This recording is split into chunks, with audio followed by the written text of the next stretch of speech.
This is Geek Gab with your hosts, Dornall and me, Daddy Warpig. We are back. Geek Gab for Monday, June 16th, 2025. And we have today with us author J.M. Anjewierden, who has just released a new book. We're going to be talking about a movie that just barely came out, sort of, called Ballerina, set in the world of John Wick. And before we do, and of course the usual entertainment news, if there is any, but before we do, I've got an exciting story for you. I apparently was mistaken for some individual that was being chased by the county sheriff's department where I live. And they made it possible for me to barely make it to the show on time. I went to see the movie this evening so I could review it with my inestimable... Oh, I didn't do that, did I? Did I say, this is Daddy Warpig and my fellow host Dornall? Did I say that? Or did I skip right over that? Yeah, you did. I skipped it. Okay. No, you skipped. You didn't skip. Everything's fine. Okay. I did forget to take myself off mute for a few seconds there. Okay.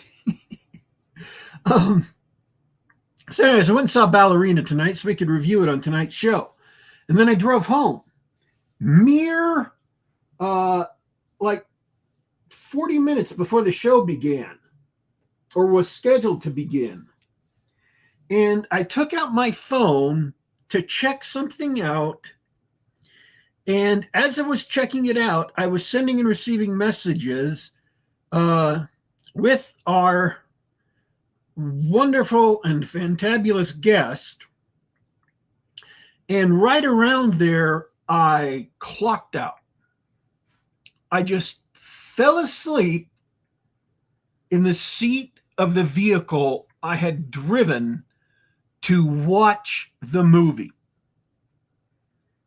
Oh, no. And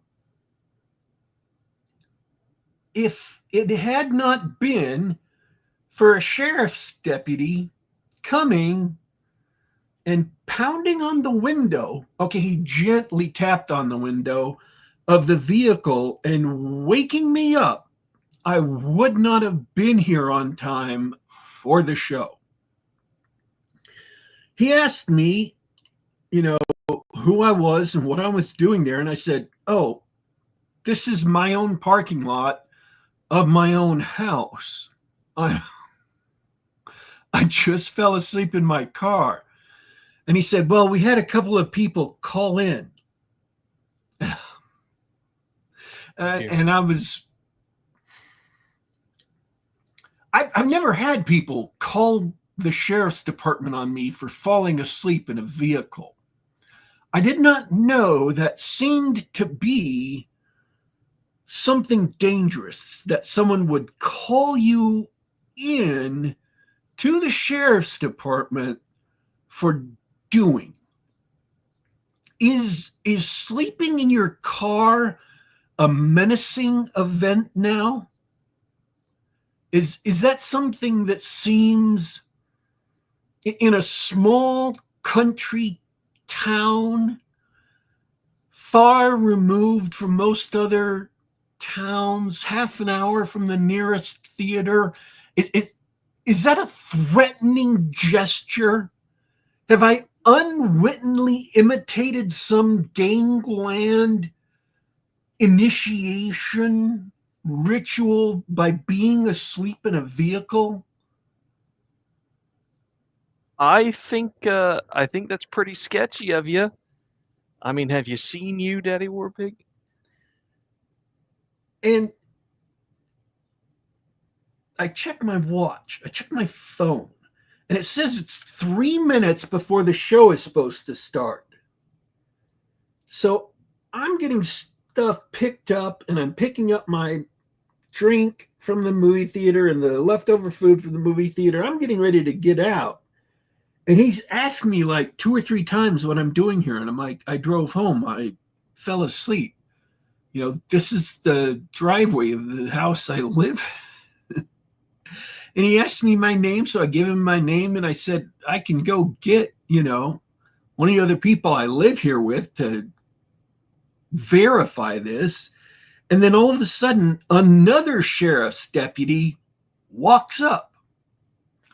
My sleeping in my car was so menacing, they called out 2 different sheriff's deputies just in case I was engaged in a nefarious sort of sleeping, hostile sleeping, one might say. And then he said, this other guy coming up and said, oh, I went around the other way just in case he drove around there. And so it seems like they were chasing somebody or looking for somebody or something, and maybe thought I was them. And so I don't know.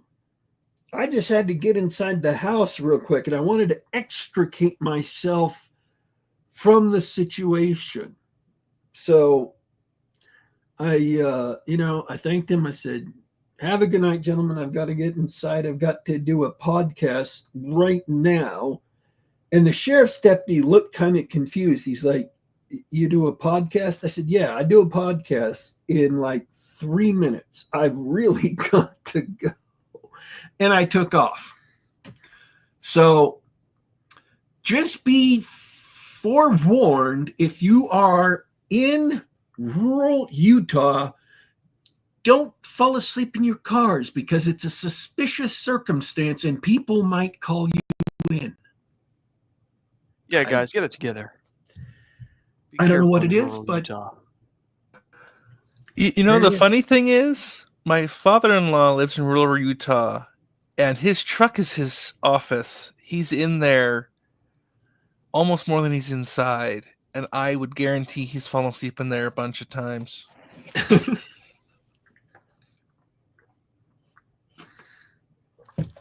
Maybe I just sleep in a menacing manner. I look dangerous when I'm asleep. Like I'm grumpy, like I'm planning What kind of something. snoring do you do? Well, that's one of the benefits of snoring is like the people who are snoring don't have to hear it. You're entirely immune to your own snoring because you're asleep. So it's much like being a twin in that way. I get asked all the time, how do you tell you guys apart? I'm like, I don't. Oh, you're a twin? Yep. He's the engineering side of our brain. I'm the more creative one. That's like cool. saying, how do you tell yourself apart from your car? And you're like, because I'm the one that's not the car? How?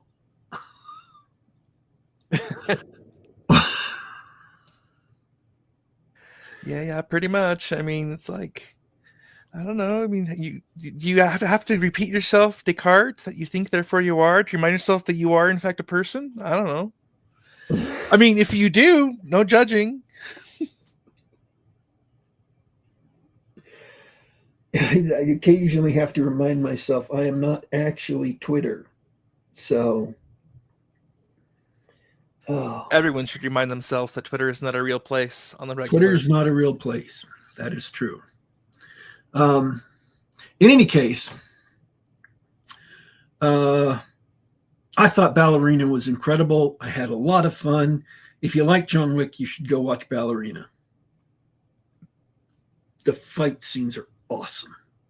It fills in a little bit of the mythology. What about you, Dornall? Yeah, man.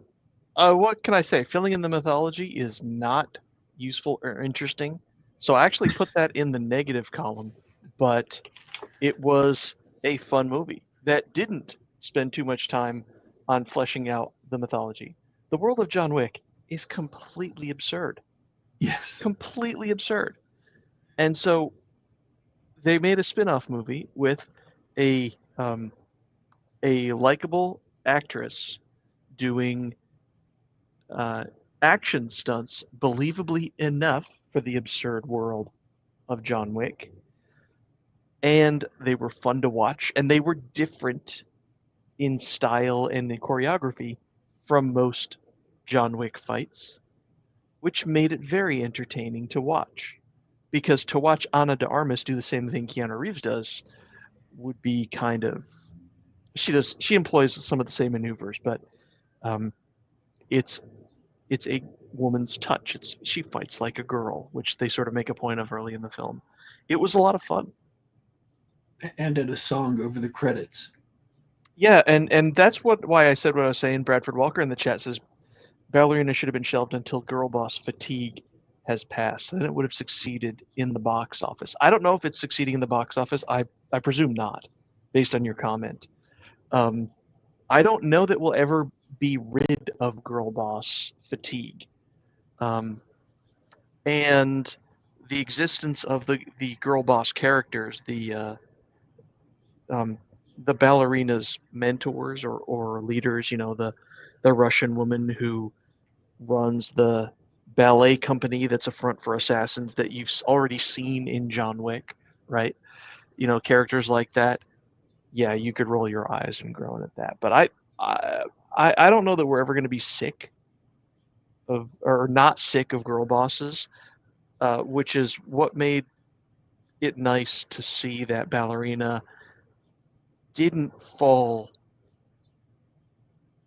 Yeah, because much Ana into de that. Armas's character isn't one. That's right. They established that she's tough, she's smart, she can do the moves, right? But she's not hyper competent and better than everybody else and blah blah blah. Well, she's better than everybody else in some idyllic alpine town, but that's beside the point. She for a quick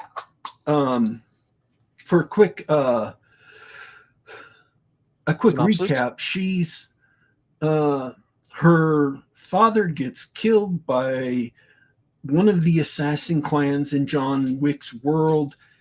She takes refuge with the same clan that John Wick comes from, that you saw in John Wick 4, with Angelica Houston, who's the head of it. And she grows up there. She becomes a ballerina assassin, and then she later on, when she reaches adulthood, she finds this clan again and goes after them for revenge for them murdering her father, and things go sideways from there.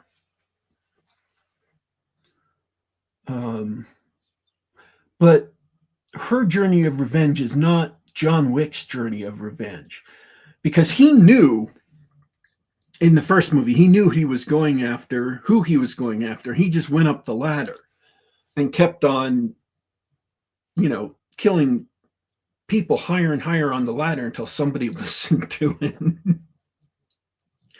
And this one, she's having to,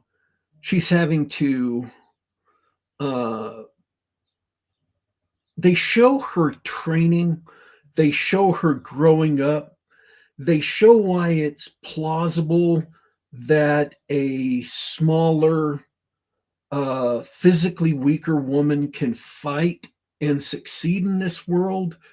And they show why her style is different than John Wick's. And so when bigger men come in and fight her, she's not dominating them. She's not sweeping the floor with them.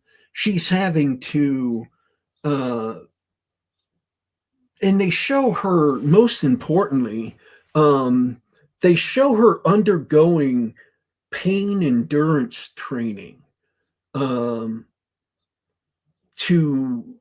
this is I don't know if it works as well with females as it does with men, but there is a real phenomenon that if you are wounded over and over and over, you begin to develop strong resistance to pain, and you become tougher. You become less able to be killed, which is why drug addicts are very often very hard to kill. Why police call them cockroaches, because every time they've shot themselves up, if it doesn't kill them, it literally does make them a little bit harder to kill, until that last ride, till that last overdose sends them off. And you see that with soldiers who've been wounded or whatever. It's not fun. It's very painful, but they show her going through the same process of, and they never call that out in the movie. They never point it out in the movie. Just something there that if you know about, you'll recognize, oh, she's, they're having her do these incredible things over and over and over, that are really super painful. And these are to build up her tolerance to pain. And I don't know if the movie knew this, but it also builds up her tolerance to actual damage, that she can take more damage and just keep going. And that's what I meant by expanding the mythology of John Wick, is at least I thought, okay, well, John Wick was from this family, therefore he went through some of this training too. And that explains why, at least a little bit of why he was so tough. And obviously John Wick is superhumanly tough. We all get that. At the same time, this is enough of an explanation to get you through it. In the world of John Wick, it works. That's just how this world, the universe, works. But it was an attempt, and a good attempt. It was a credible attempt to say, this is who she is. This is the training she has. This is how she's learned as a smaller woman to exist. I mean, they're literally saying to her, you're smaller, you're weaker, you're fighting in a world of men who are always going to be bigger and stronger. You can't fight on their terms. You have to change the terms to where you're fighting using your strengths, not theirs. And so I thought it was really credible, and it really made a lot of the rest of the movie. It set you up so that you weren't looking at a woman who was just beating up men just because little frail women could beat up men. You're looking at a girl who spent every year of her life, from when she was like 5 or 6 to when she was 20 something, so almost 20 years, specifically being trained to withstand pain and to change the odds in her favor, to pick up tools and to use circumstances, to make it so that she wasn't fighting strength to strength, that she was avoiding their strength as men, and she was using all the tricks she could to get around it. So it very definitely averted that, super duper waif combat, or at least they show that where she gets hurt. The men land solid blows. She's always on the back foot. She's always having to think her way through the combats.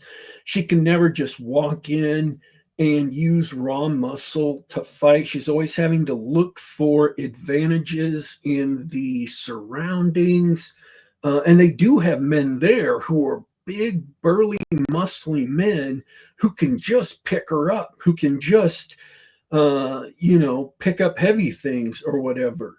And it shows the contrast between those two fighting styles, so you can appreciate, the movie is saying, yes, in the world of John Wick, she is smaller, she is weaker, she is not a superhuman girl that can pick up a 250 250-pound muscle man and throw him through a wall.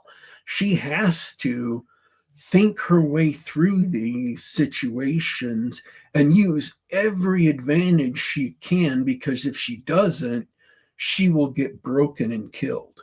And that's what I appreciate about the movie, is that they didn't just pay it some token recognition of it. They didn't just ignore it like girl boss films do. They really made that the core of every fight scene she's in.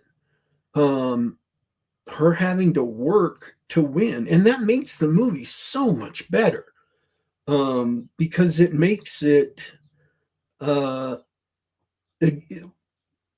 Dornall said, it gives it a completely different feel from John Wick's combats, and it gives her her own style, and it makes her seem cunning and relentless, and it makes her seem like every victory she accomplishes that she's really earned.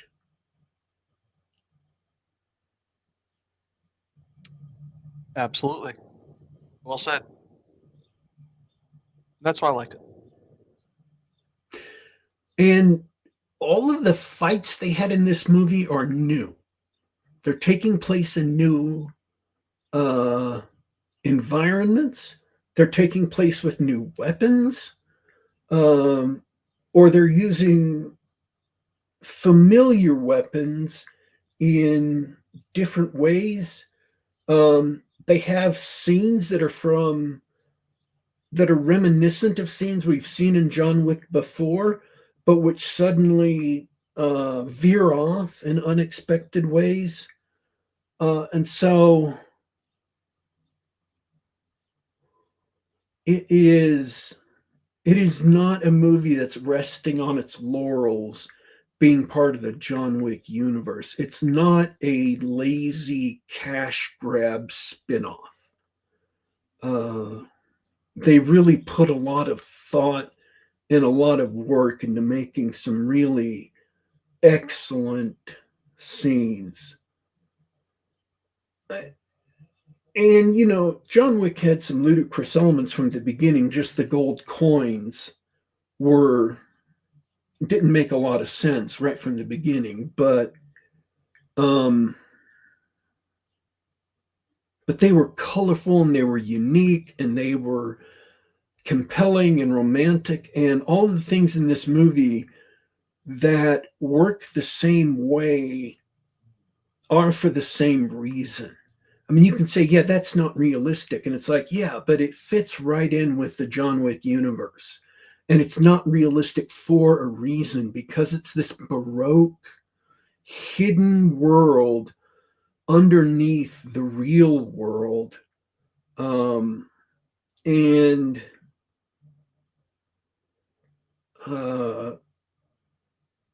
that's what gives it its unique flair. It's sort of, and I mean this in the old school sense of when they used to say, you know, write stories about pirates, that was romanticizing pirates. It was romantic literature.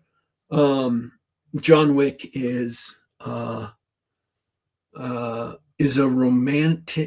romanticization of this sub rosa society, or group of societies of assassins, and that's what makes it romantic, is just all these arcane elements that absolutely couldn't exist in the real world, but they exist in this world, and it's just neat.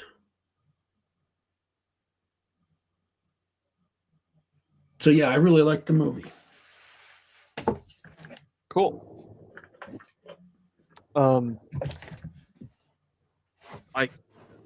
I don't have anything else to say. Let's talk about our guest.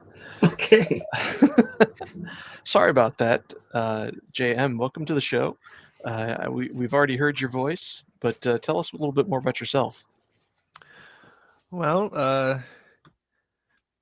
I work for the county library system out this way, so a lot of book stuff all the time.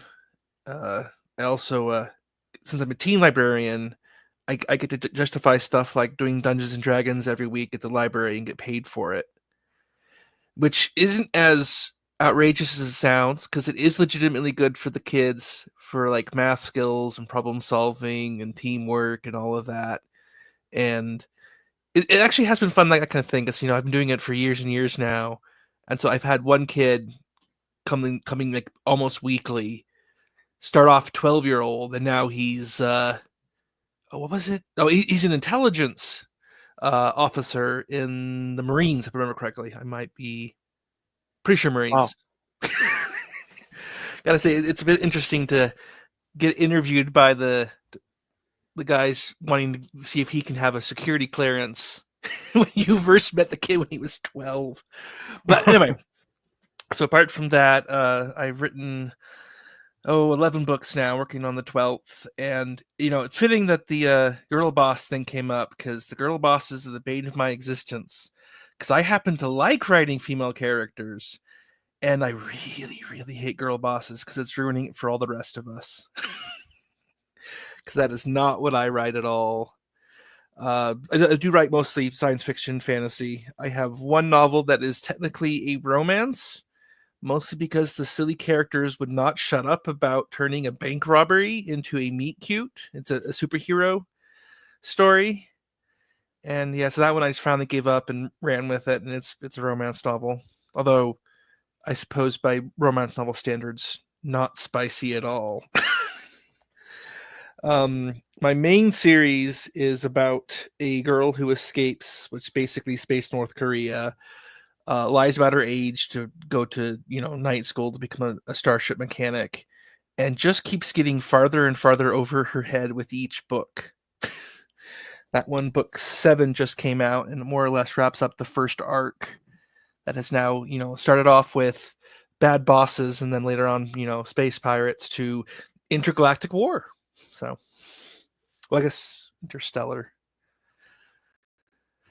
They always say sci-fi writers have no sense of scale, and one of those is they always get mixed up, interstellar, intergalactic, because it's not multiple galaxies; it's multiple star systems. Anyway, Well, all right. You dumped a whole bunch of stuff right there. First of all, working in the library with books all the time. Let me just say that teaching kids Dungeons and Dragons is amazing. It's so good. There's another guy I follow on Twitter who has been doing that at the local high school. Crossface Killa. I don't know if you've heard of this guy. I have not. Let's look that up. But yeah, the kids love it. It teaches them how to work together, how to set their own goals and plan things out and execute on it. And good on you. Yeah, it's always fun, and there's nothing quite like teenager shenanigans just completely derail the plot in the most hilarious ways. Yeah, for sure. Let's see. Librarian, I'm just going through the random thoughts that pops into my head while you were saying all that. Are you familiar with J.B. Jackson? Have you read Shagduck? I have not read that one. Okay, so we're gonna put that on your list because you will appreciate that. Because when you said earlier that that people might think that working in a library would be a boring job, but it's not.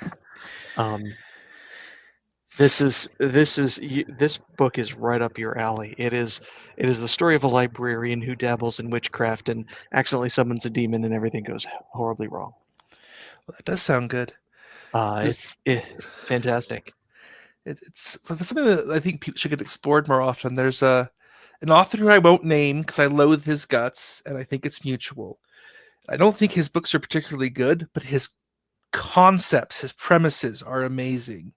And one of them involves a magic system where you can pull things out of books and make them real. And it's like, that's a great idea and just not executed great. But that's, like I said, I'm not going to name him. I'm not trying to trash talk anybody. It's just, great concept. Awesome. And you talked about okay. Let's get the girl characters out of the way. Your main series is about escape from space, North Korea. What's the name Basically, of the series? it's the long. So the Long Black's the first book. The Black Chronicles is the name of the series. That's just kind of a pun on both of her name being Morgan Black, and they call space the Long Black, the big emptiness between the different stars and stuff. And yeah, so that one, like I said, it's basically, like I said, big commie nasty place with the heavy metal mines, and the gravity is twice as strong as Earth, and just not a fun place to live.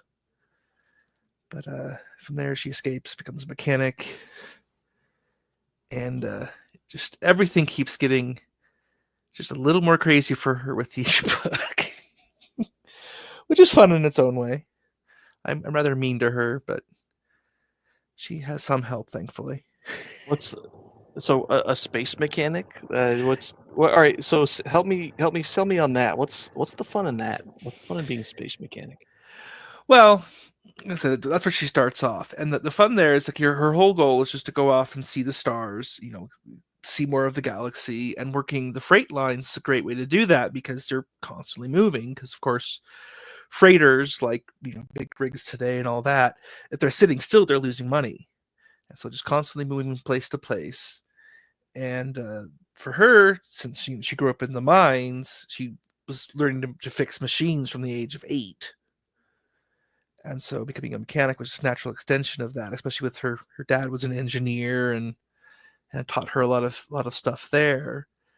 And it was also fun going that route because I didn't want her to have too much in the way of authority to start off with, because she gotta earn her dues, or earn her pay her dues, and just figure out where she fit and everything. And it's kind of funny that's where I had started it, but just the natural progression of everything going on. She doesn't actually stay a mechanic too long. It's still her mentality to fix things, but as the series progresses, she becomes an officer on the ship, and then just constantly getting a little more authority each book. Not that she really wants it, but that she's worried that someone else would get it wrong, and she'd rather be the one making the decisions than not. Which is a delicate way to do it, because like I said, I definitely want to avoid the girl boss, but at the same time you want to have a competent character who can make decisions and stick with them whatever the consequences are. Okay, so let's put the girl boss to the test. What's she bad at? Well, let's see. Definitely not good at cooking. She definitely starts off not really good with people, which makes sense given how she grew up, and very not good with understanding like people would want to help. Actually, we'll back up there. That's the easiest one. Is a big chunk of the first book is her learning the difference between being competent and capable, and not doing everything yourself and driving people away. Like learning that people helping you isn't weakness. It's just people helping each other because they care. And so so she definitely has to learn to let people in, especially if any of them have authority, because she definitely has a huge problem with authority starting off. Again, because where she grew up, none of the authority could be trusted. That makes sense. So as the series progresses, she gets more and more authority of her own, and does she ever just become a captain of a ship? Uh, briefly, a lot of the fun of it for me is all the things she gets caught up in beyond her own actions and scope. And so book 7 just finishes off the first big arc, and a lot of that involves her home world declaring war on her adopted world. And so because of the events earlier in the series, she had become temporarily captain of a ship when the war broke out, at which point she is promptly conscripted along with the ship and made an officer in the Navy. Simply because, any merchant ships with weapons, just, well, you're in the Navy now because we're at war. Sure. But yeah, eventually she'll go back to just being a captain again, but that's further down the road and perhaps not as cleanly as she would like.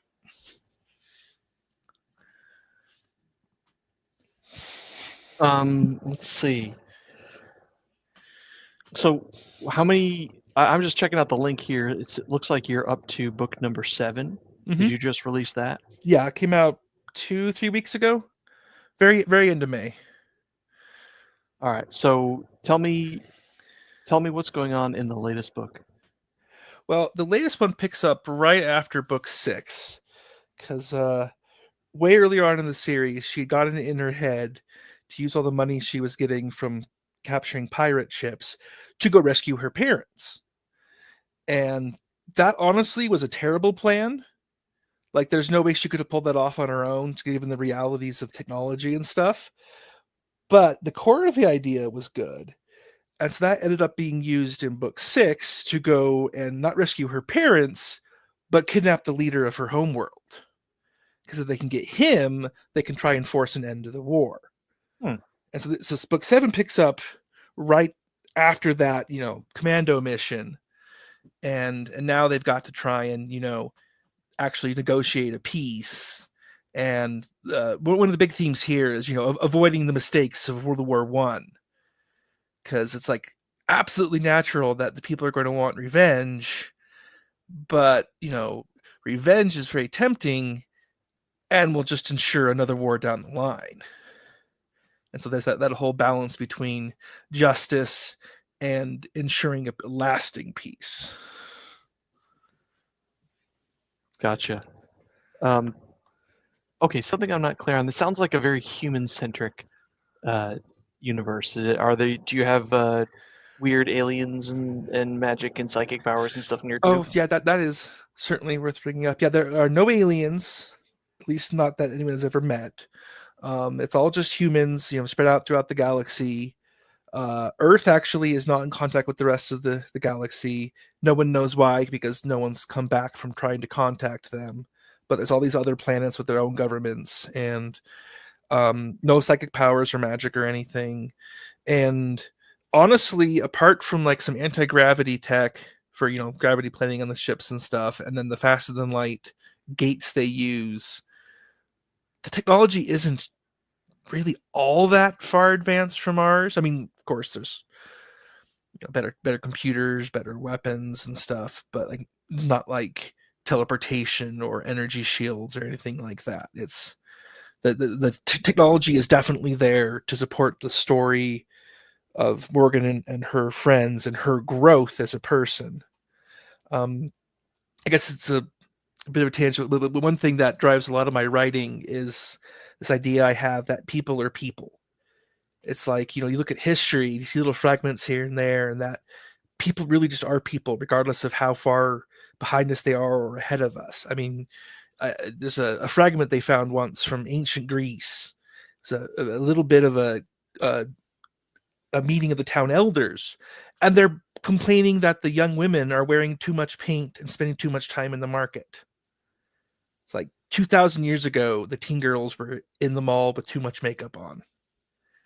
So that's just kind of drives a lot of how I approach it. That yes, that the technology is different. Yes, they're spread across the galaxy, but they're still just people like us.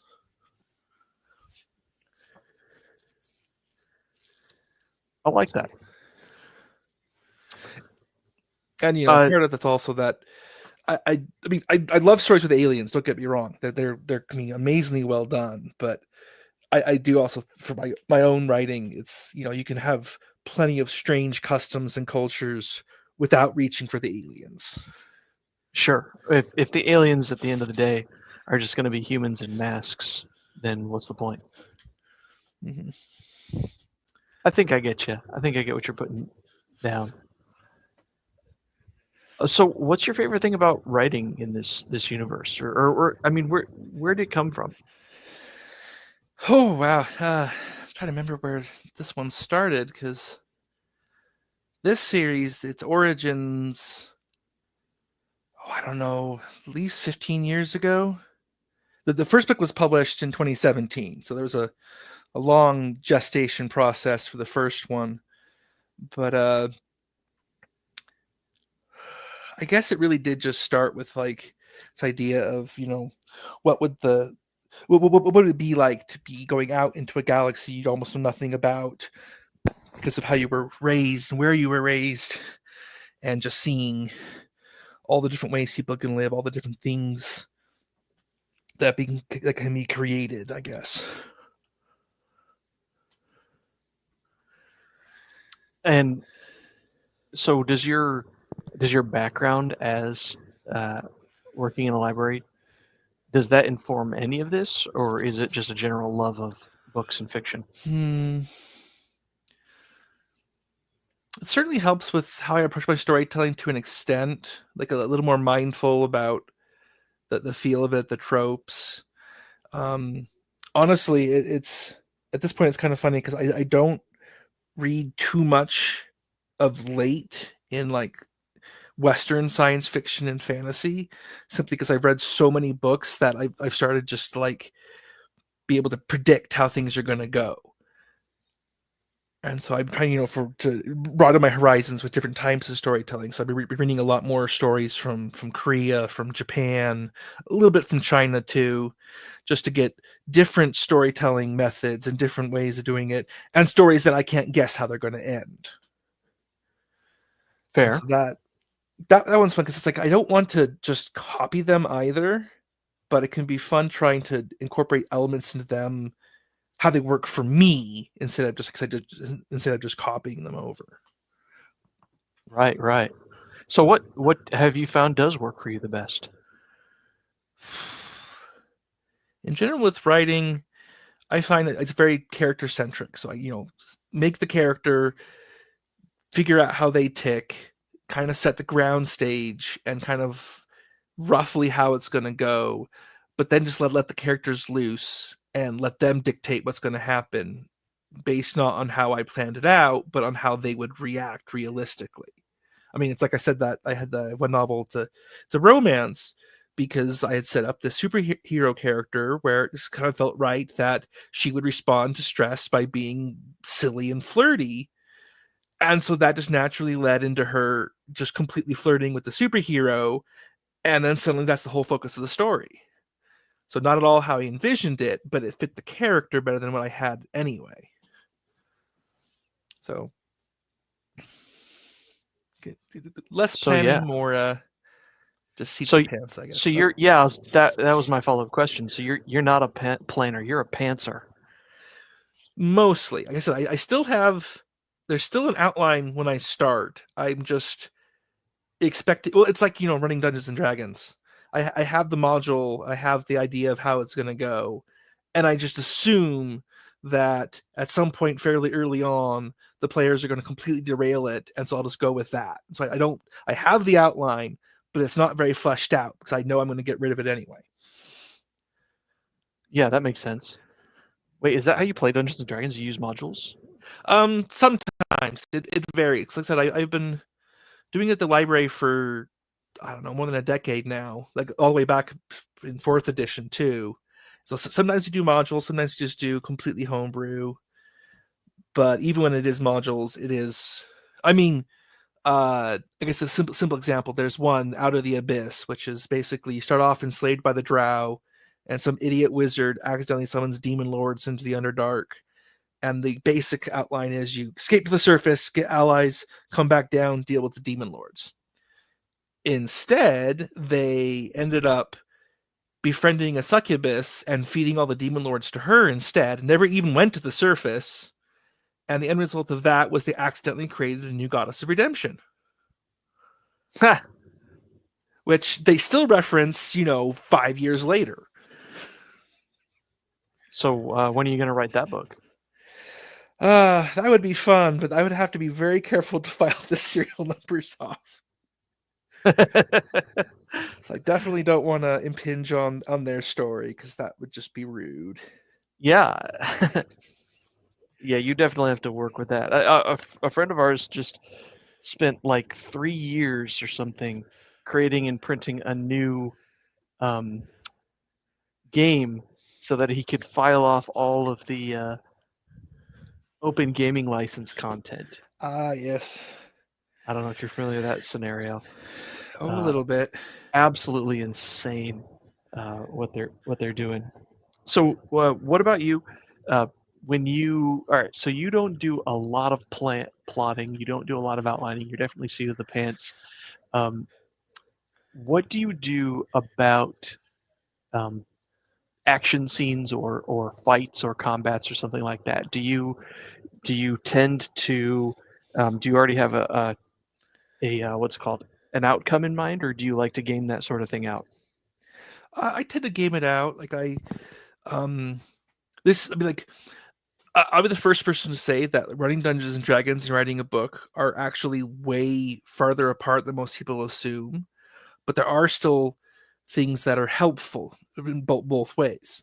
And from D&D, having to run all the monsters, I find is helpful because the one easy pitfall for a lot of authors is having the bad guys do what's better for the fight rather than what they would actually do. And so I have the initial setup, of course, and then the heroes do whatever they're going to do, and I have to stop and change my focus and think about what the bad guys know and what their goals are, and try and do it as if they're the protagonist now instead of the main character. And that helps make it, like I said, it's more about the having the characters react in believable ways rather than forcing the outcome. Sure, that makes sense. And it can be fun because you get a lot of unexpected benefits that way. Like there's one space battle where the bad guys are so determined to win, they start ramming ships with their damaged ones. And I had not planned on that originally, but it was very useful for the story. Because not only is that, very dramatic and gut wrenching and, the people lost, but I could then tie that back into the other characters. Like in that one, there's a noblewoman who's an ally of the main character. And she, in the end, what happens is she had literally ordered some of the other ships to, if they needed to, put themselves in the way of other vessels to keep the main ship intact. So you order her own ships to sacrifice themselves, not because of the people, but because of something on board that was literally worth that much. And so it was the right call from a very cold-blooded standpoint, but it then, provides some room for tension going forward, because it's like, how could you order your own troops to do that? So, trying to explain it well without going too far into spoilers. No, oh yeah, well, spoil all you want, give me all you want. It's really helpful. It's cool to see sort of inside your brain and what you're doing and sort of where you're coming from when you write these scenes and these characters. So tell me about the other characters you have in your series. Like who's your favorite? My favorite character to write started off as a throwaway bodyguard / secretary, because it was, the first book, the Space Pirates, and the second book starts the overall arc a lot bigger, and it introduces in the background these pirates who are, stylized themselves as privateers, who are setting up for the invasion later on of the main bad guys.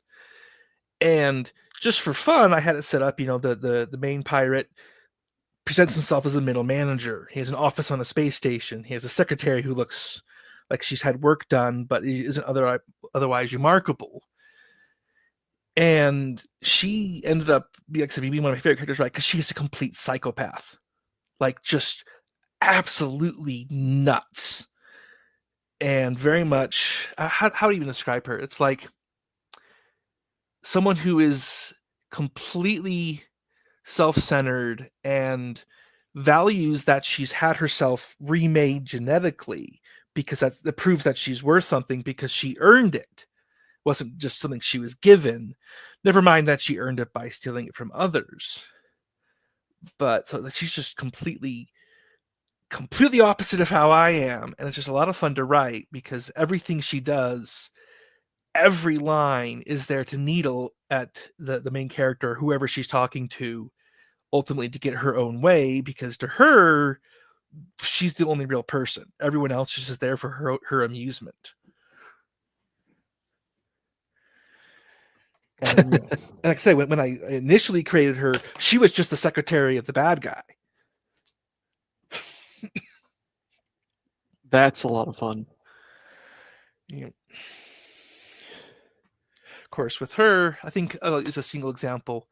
There's a bit where she finally shows her true nature, and she'd been basically undercover after the ship she was on got captured.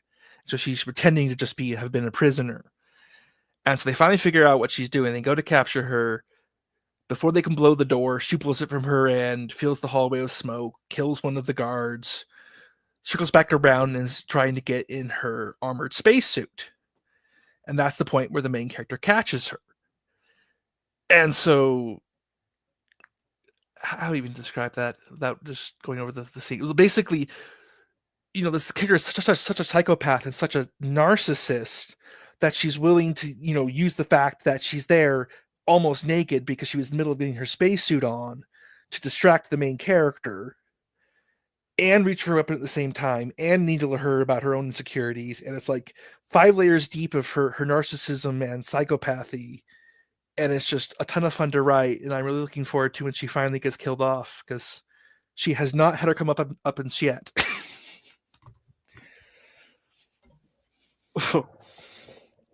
But she will, we hope. Or maybe she'll get away. Oh, yeah. Who Well, knows? the last time that the reader saw her, she had withdrawn her troops and her ships from the war and had promised to never return to that star system. Which, of course, leaves a glaring hole that, if she runs into the protagonist in a different star system, there's no problems at all.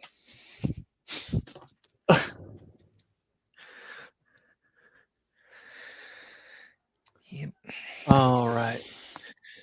So, where do we go to, besides Amazon, where you've got Kindle? You have audiobooks of this?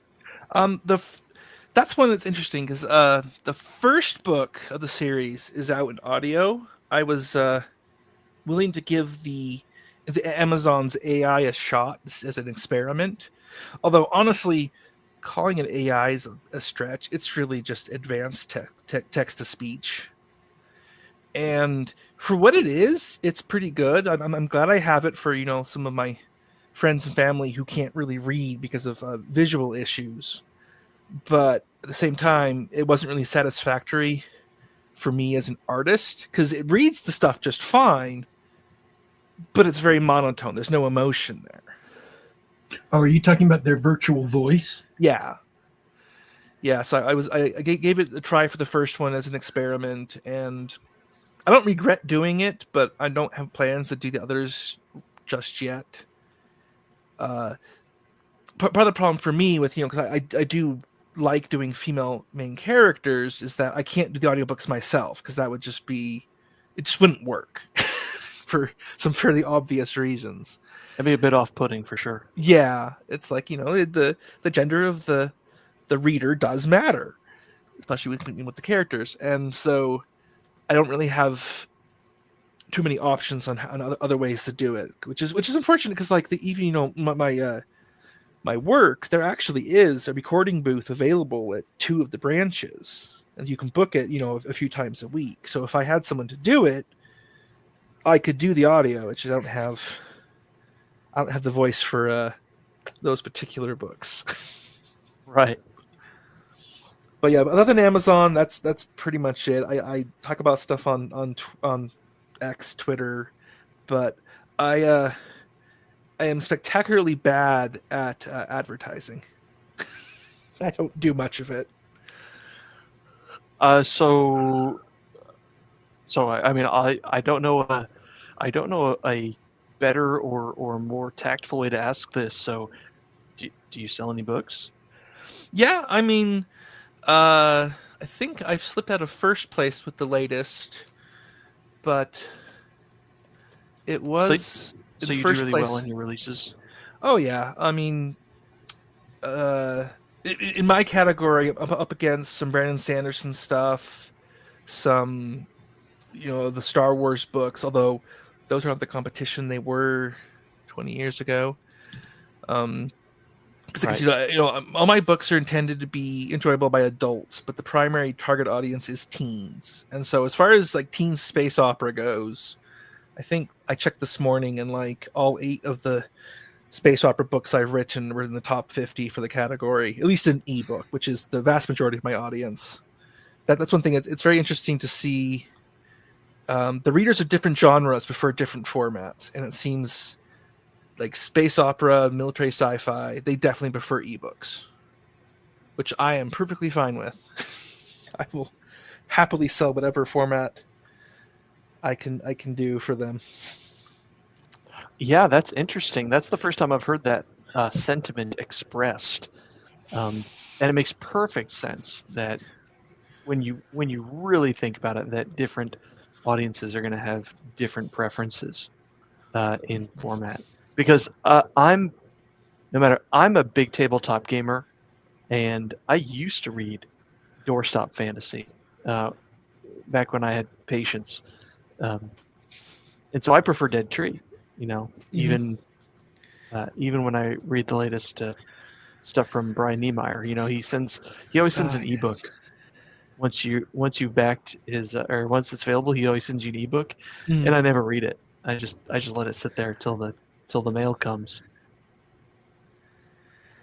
I need to get caught up on his. I've read most of the Space Pirates in Hell series. I forget the actual title off the top of my head.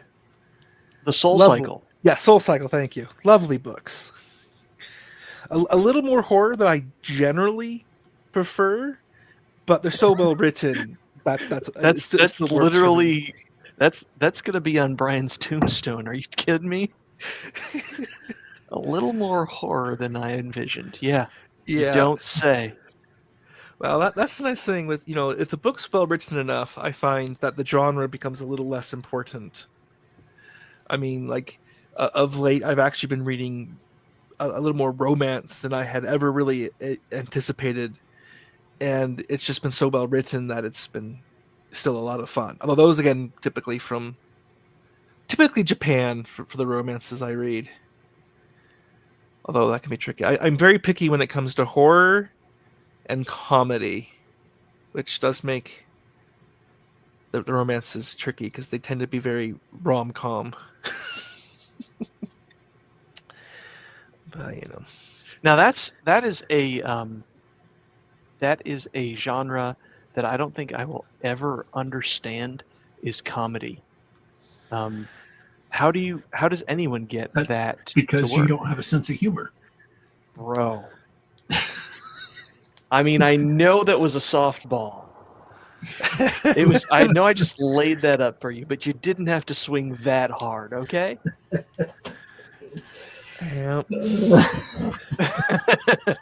Well, and it is always fascinating to see what gets popular and what doesn't, because as part of my work at the library, I actually am tracking literally 1,000 plus books per year to try and keep an idea of what's getting published, what genres, versus what's actually getting checked out at my branch. And yeah, there's some I just don't get it. Like there's one today, it was a graphic novel, and I can't remember the title. No, it was Snot Girl was the title. And I didn't glance too deeply at it, so I could be wrong, but it looked like it was a lesbian romance, and the main character had snot green hair, and usually did have snot coming out of her nose, and I'm like, I don't get it. Like, What? just like, it's like I don't get the point of intentionally off-putting characters like that. I'm sure it can be done amazingly well, and I'm not the target audience. I don't get it. I heard a review of that book, and I will go out on a limb to say that nobody was the target audience for that book.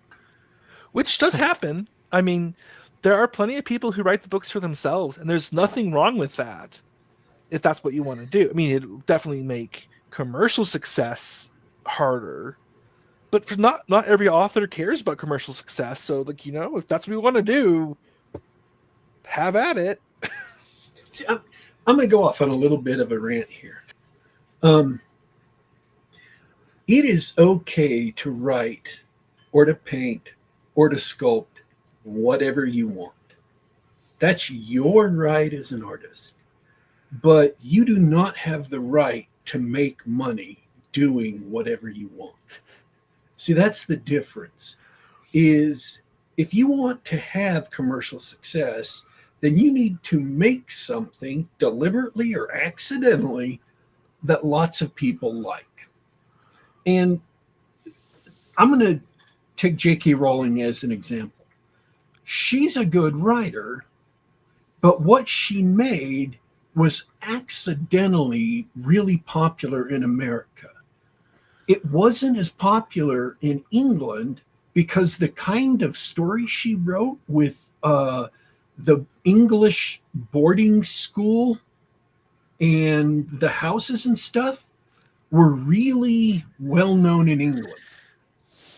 Those are well known. That's a well known genre in England. Mm-hmm. But in America, it's completely novel. Nobody had really heard of it. And so when it came over to America, it caught a lot of people's attention in America. And it became like this, oh, this is a brand new thing. It's completely new, which is fine. I'm not begrudging her that. A lot of people might begrudge her that like it's cheating or something. Or when Kung Fu movies first came to America in the 70s, a lot of them became really popular, or Crouching Tiger, Hidden Dragon, for example. A lot of them became really popular because of the novelty. Or In the Jungle, The Mighty Jungle, The Lion Sleeps Tonight was really popular because of novelty. But if they're also really good movies and books and songs in and of themselves, the people who made them can make, a lot of money on them, and that's fine. But if this personal vision you have is not commercially appealing, if it's only appealing to you and like 3 people you've met on the internet because they have the same fetish as you, take that however you like, then you don't have the right to demand commercial success. You have made a choice to write something that is not appealing to a lot of people. And yes, there's a certain amount of, you have to write something that you can get into, something that you're enthusiastic about. But there's also a certain amount of choice of you can write something else that you're enthusiastic about too. You don't have to write just this one thing. And I think that's a problem with a lot of people who are artists or playwrights or screenwriters or directors or actors, is they act like their one way of doing it is the only way that they could possibly do it, and that everybody else has to bend to that one way and give them money for that one way or hire them for that one way. And that's just not the case. And if it's truly the case that the only thing you can do, literally, is something that's not appealing to a broad audience, then what you have is not a career. What you have is a hobby, and you're going to have to also become a truck driver. Yeah. And I'm not talking about skill, and I'm not talking about talent. I'm just talking about your personal artistic vision. I'm assuming for the moment that you have enough talent and you're willing to work hard to hone your skills to become a success. Mm-hmm. Well, and that's true. It's, there's always pros and cons with every choice. I mean, like, I write, science fiction fantasy for teens, mostly science fiction. And if I was more concerned about making money than just writing the stories, I'd be writing romance under a female pen name. And I'm not knocking romance writers at all with that. I'm not, because romance is a very big market and a lot of people really enjoy that, which, that's one of the secrets, like, from the hoity-toity types, is just enjoying a book is perfectly fine. There is a lot of value in writing something that someone can sit down at the end of work and just relax. There is value in that. But me personally, I don't want to write romance usually. And so I don't. And, that affects my potential audience size. And that's perfectly fine. That's, there's a choice there. And it's what I made, knowing the consequences of it. And one thing I think, now there are exceptions, of course, there's always exceptions, but like every successful author I know who talk to about this, there are always more ideas they have than they have time to write. I mean, me personally, I have like another 10, 12 series I could be working on instead of this one. There are too many ideas for me to ever get to them all. And so, of course, one of the things I think about when deciding what to write next is what will sell. Because that's one of the things I need to consider. Because, I have a powerful need to eat sometime this week. And that doesn't make me less of an artist. It just makes me someone, interacting with the real world in its fallen state. Well said. Well said. Warpig, this is traditionally the portion of the show where I make sure that you've got any questions and that you want to get answered. I think I have spoken enough for today. Exhausted the possibilities. It's all good. JM, we're over an hour. We're gonna call it here in a couple of minutes, but this is your last opportunity. What did we miss? What do you want to talk about? What is on your mind? Anything else that you want to bring up? Well, I should have actually led with this now that I'm thinking about it. By coincidence, all 8 of my space opera novels, that's the 7 from... Oh, sorry, no. 7 of the 8, not the new one. Gotta be... Okay, so 1 through 6 of my main series, and then my standalone giant robot novel called Mech Bunny will be on sale starting on Wednesday in ebook format, at least if you're in America. It's part of the based book sale. It's like hundreds of authors putting up their stuff for 99 cents or free to try and, get people to take a look at their work and get, more visibility. So if you're interested in checking those out, now's a good time. Apart from my sci-fi series, if that's not your particular cup of tea, like I said, I have the superhero romance I mentioned called Armored Heart. I also have a few other standalone novels, the Mech Bunny one I mentioned as well. And then there is a steampunk novel called Penny Dreadful and the Clockwork Copper, which is basically steampunk Batman versus an accidentally sentient police robot with a companion bot body. And then the last one is called Keepers of the Wind, which is kind of an homage to Sailor Moon and Magical Girl stories, but set in a very loosely Dutch history-based fantasy world. Something that was a lot of fun to do because, there's not much really set in Holland written in the West. And so I thought I'd have some fun with that and honor my own family's, origin. Yeah, that is unusual, isn't it? Yeah, actually, that was... I did see a book this past week. It was kind of like a dark Little Mermaid. And the main character was named Van Wieren, which amused me on a personal level. Yeah, we saw The Dark Little Mermaid. Disney just made that. Hopefully this one will be a little better received than that. Got him! That took Warpig a moment.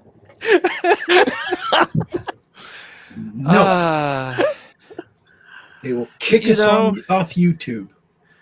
We're not monetized, but they would demonetize us for that. They would monetize you just to demonetize you as a point. That's exactly right. And see, the sad thing is with that film is, honestly, the casting doesn't matter much in the end because everything else was already destined to fail. So it doesn't even matter much. Live action Disney remakes are destined to fail no matter how you slice it. But yeah, back to your stuff. Well, that covers it pretty much. We love the based book sale. Hans Schantz is a friend of the show. He's been on quite a few times. We love to see that your books are up there. That's really good stuff. I hope everybody checks that out. Thanks so much for hanging out with us. Oh yeah, it's my pleasure. And if you ever want a rant about library stuff and publishing versus what actually gets read, I could go on about that for hours easy. The sequel to Shagduck, is that out yet, or is that coming out soon? It's been out for a while. Ursula of Ulm. Okay, because I know I was in on the Kickstarter for that. I just lost track of that somewhere along the way. I've been working really hard. Oh, by the way, we have some entertainment news I'll share next week. We've got a guest for next week. I did want to mention that. Christopher R. Denote is coming on next week. So we're looking forward to that. Again, unless something horrible happens, which it always does. I thought I did okay today for waking up 3 minutes before the show was supposed to start. That was a power nap of all power naps, man. Name? Oh, he's done stuff with Black and Tier, hasn't he? I believe so. Yes. Yeah. And he has a book either just coming out or it's just come out. And so he dropped a comment on Twitter and said, "Hey, let's get something set up with Geek Gab." And I'm like, "Sure, that's fine." And then he didn't say anything for 3 weeks. And I'm like, well, I might as well ask him, do you actually still want to come on the show? And he's like, "Oh, yes, absolutely. I'd love to." And I said, well, you know, Mr. Anjewierden took the next slot. So how about in 2 weeks? Yep. So, and then we have another huge author who's got a Kickstarter ending in 2 weeks. So we've tentatively scheduled him in 2 weeks. And then we have a slot empty right now. So, so who knows? It looks like this is another one of those spurts of guests we have occasionally. Where the show gets taken over for 5 weeks with guests, and then we go back to our normal scheduled stuff. So why not? Big secret author guest maybe in 2 weeks. We'll see what happens. Very exciting. Anyway, if there's nothing else, I think I will. I was going to say I think I'll sing us out, but that made me want to do that as a gag, and then that would involve me singing, and honestly, I don't think anybody wants that. Let's pass. Let's do that. Let's do the musical episode next week. DW. All right, folks. This has been Geek Gab for Monday, June 16th, 2025. We want to thank our guest for coming on the show. Be sure to look for his books in the based book sale on Monday. We'll catch up with most of his series up to the new one that just barely came out. And then be sure to tune in next week for Christopher R. Denote, who's coming on to discuss his book with Raconteur Press, I believe. I'm pretty sure. I strongly recall something like that, I think. And anyways, we want to thank everyone who tuned in live. We want to thank everyone who will tune in later. This is Geek Gab. We're here just about every Monday, just about the same time, 10 p.m. Eastern, 7 p.m. Pacific on Monday nights. We are available on youtube.com/geekgab. That's youtube.com/geekgab. We're also available on the Google Play Store, SoundCloud.com, and the iTunes Store. Just do a search for Geek Gab to subscribe to us on the device of your choice. Listen to us on the web. Download us to your computer any which way you like, because we are that kind and incredible, as are you, our incomparable audience. We are signing out for today, folks, but don't you worry, don't you fret. We will be back.